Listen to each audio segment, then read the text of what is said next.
welcome to reading class. Okay, today is lesson 6, Glasses for Lula again.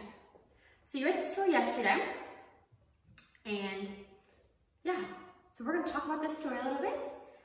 First of all, let's talk a little bit about real or pretend. So yesterday we learned about what's real, what is pretend.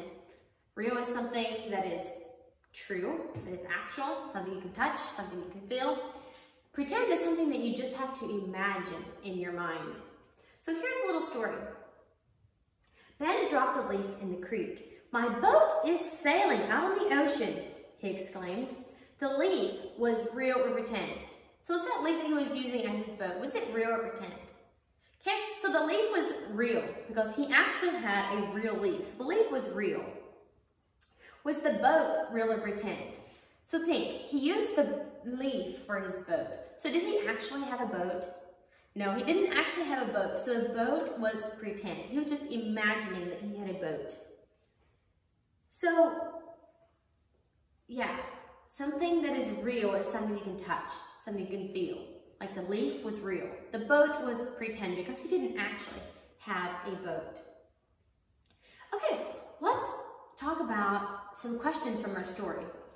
I'm going to ask you a few questions about your story to see how much you remember from your story.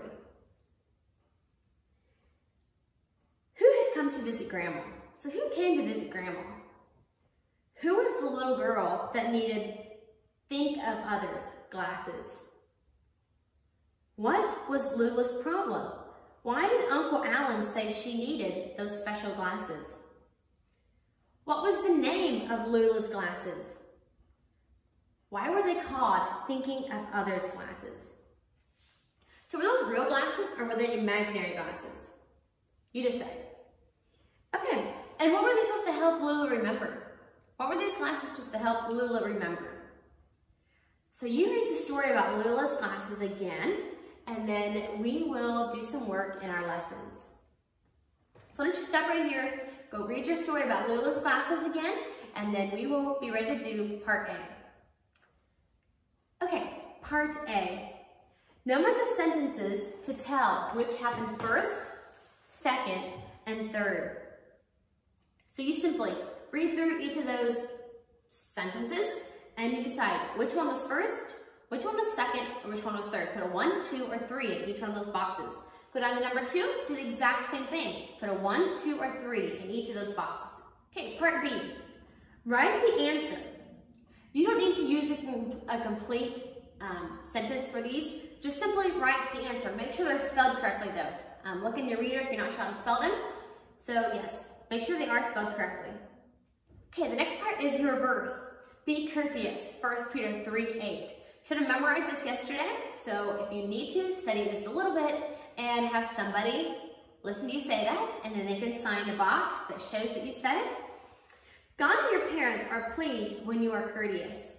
You put smiles on the faces of others and have a happy heart when you do what is right and are courteous.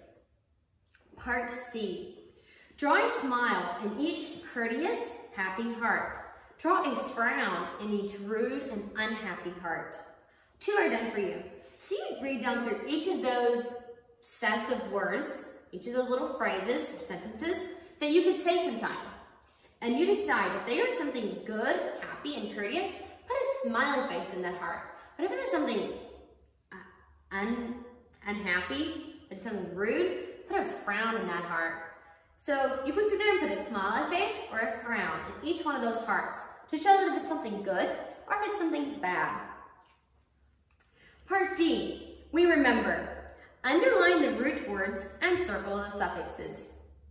Part E, circle the letters that say oo in each word. Remember that O-O, O, and E-W say oo. So circle the letters that say oo. Part F, match the phrase to the reason why. So it gives you 2 different parts of a sentence. Mark's rabbit got out because a bee stung him, or he forgot to shut the cage. Why did the rabbit get out? You decide which one makes why the rabbit got out. And then the last one, John's cheek is fat because you decide. Part G, circle the answer. So here it gives you 2 little stories. And you read those 2 little stories, and they're about courtesy and honesty. Read those carefully and circle yes or no according to what they ask you. Are they being courteous? Are they being honest? You decide. I think that is all I have for you in reading class. Do your work carefully, check over it, make sure to write neatly, and I will see you in math class.